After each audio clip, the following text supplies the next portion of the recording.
ஒரு தாபா ஸ்டைலில் சப்பாத்தியோட பன்னீர் பட்டர் மசாலா.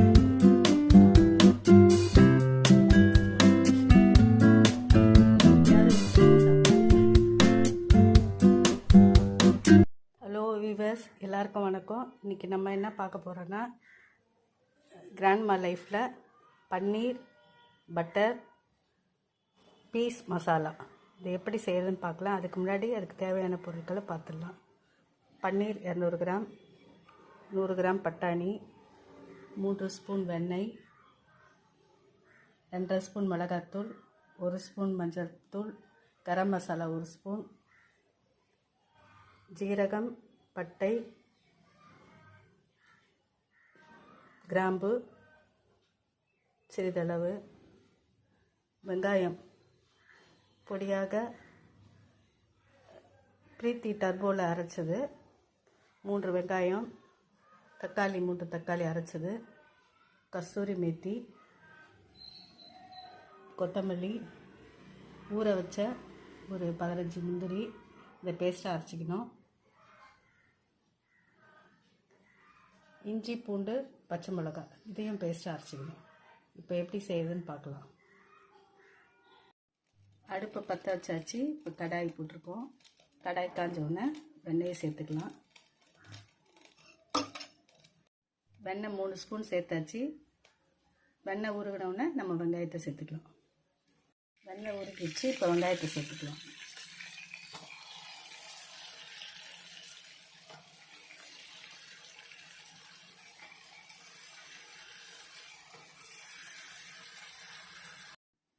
வெங்காயத்தை கொஞ்சம் வெண்ணெயில் வதக்கி தனியாக எடுத்து வச்சாச்சு. இப்போது நம்ம கொஞ்சம் தாளிக்கிறதுக்கு எண்ணெய் ஊற்றிக்கலாம்.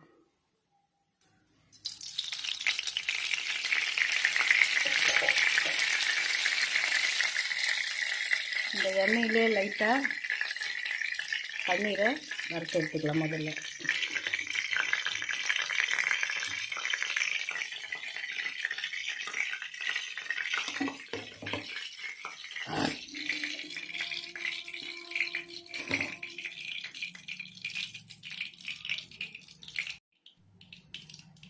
வெங்காயத்தை வதக்கி தனியாக எடுத்து வச்சாச்சு. இப்போது கடாயில் எண்ணெய் ஊற்றிட்டு அதில் பன்னீரை லைட்டாக வறுத்து எடுத்துக்கலாம்.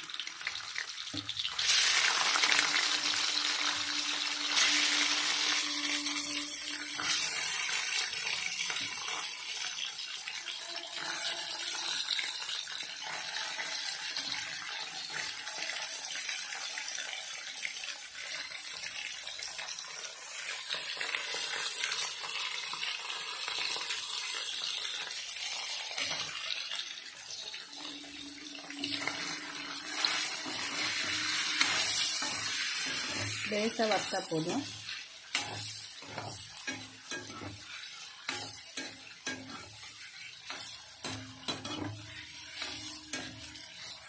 லேசாக வறுத்தாச்சு.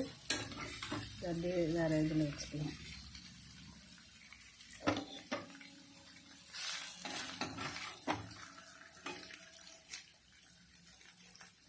ரொம்ப செவக்கணுன்றதுலாம் அவசியம் இல்லை.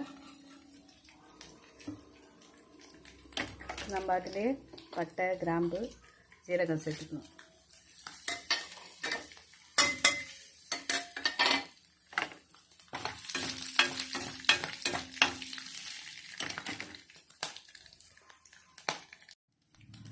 செவந்துச்சு. அதிலே ஏற்கனவே வதக்கின வெங்காயத்தை சேர்த்துக்கணும். ஏன் நம்ம இப்படி செய்கிறோன்னா, நல்லா அந்த பச்சை வாசனை போயிட்டு உங்களுக்கு இதோட டேஸ்ட்டு நல்லாயிருக்கும்.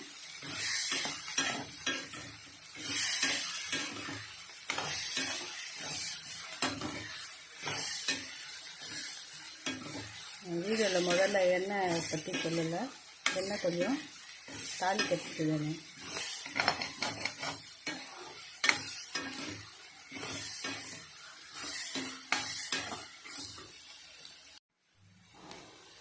வெங்காயம் வதங்கிச்சு. இப்போ இஞ்சி பூண்டு பச்சை மிளகாய் பேஸ்ட்டை சேர்த்துக்கலாம்.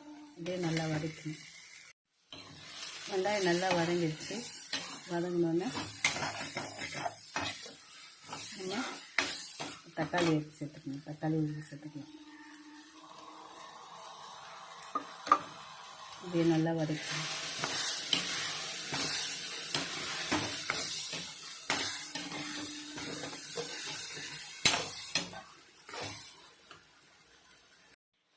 தேவையான அளவு உப்பு சேர்த்துக்கலாம். இதையும் வதக்கணும். இப்போ வதங்கிடுச்சு, பட்டாணி சேர்த்துக்கலாம். இதையும் வதக்கணும். இப்போ பட்டாணி நல்லா வதங்கிடுச்சு. அந்த வதங்கத்துலேயே அந்த பச்சை பட்டாணின்றதுனால சீக்கிரமாக வெந்துடும்.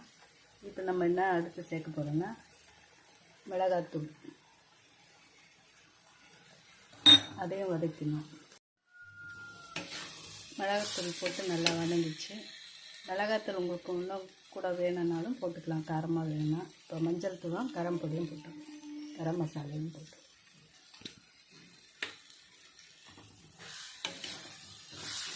இதையும் வதக்கணும். நல்லா வதங்கிடுச்சு கரம் மசாலாலாம். இப்போ நம்ம இந்த தக்காளி விழுதியும் முந்திரி பருப்பு அரைச்ச தண்ணி இருக்கு இல்லையா, மிச்சம், அந்த தண்ணியை ஊற்றிக்கலாம். தண்ணி உங்களுக்கு தண்ணியாக வேணால் இன்னும் கொஞ்சம் தண்ணி சேர்த்துக்கலாம், இல்லை திக்காக இருக்கணும்னா அப்படியே விட்டுடலாம். ஒரு 1.5 டம்ளர் தண்ணி சேர்த்துருக்கேன். நல்லா கொதிச்சிச்சு, பச்சை வாசலாம் போயிடுச்சு. இப்போ நம்ம பன்னீர் சேர்த்துக்கலாம்.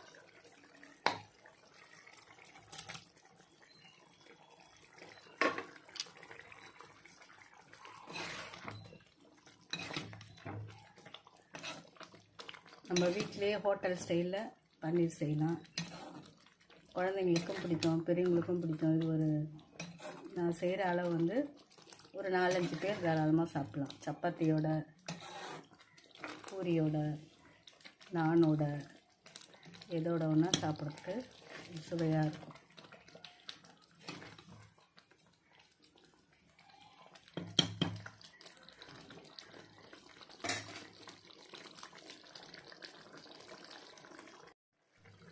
இப்போ எண்ணெய் லைட்டாக மேலே இதுவாகி வருது பார்த்தீங்களா, இந்த டைமில் நம்ம முந்திரி அரைச்ச விழுந்து சேர்த்துக்கணும்.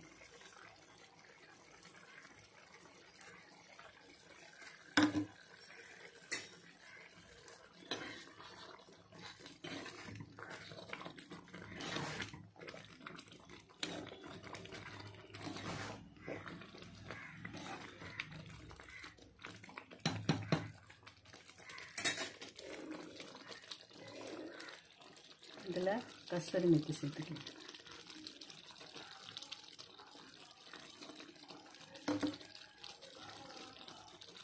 கொத்தமல்லி தழை உங்களுக்கு பிடிச்சிருந்தா சேர்த்துக்கலாம், இல்லைன்னா கஸ்தூரி மெத்தியோடு விட்டுடலாம். கஸ்தூரி மெத்தி எல்லா கடையிலையும் கிடைக்குது. இப்போது கடைசியாக 1/2 ஸ்பூன் சர்க்கரை சேர்த்தோம்னா இதோட சுவை ரொம்ப நல்லாயிருக்கும். இந்த வீடியோ உங்களுக்கு பிடிச்சிருந்தால் லைக் பண்ணுங்கள், சப்ஸ்கிரைப் பண்ணுங்கள், ஷேர் பண்ணுங்கள். Thank you very much. ஒரு நேரம் நீங்கள் பொறுமையாக என்னுடைய வீடியோ வாட்ச் பண்ணதுக்காக நன்றி. இப்போ இதை வந்து சர்விங் பவுலில் மாற்றிக்கலாம்.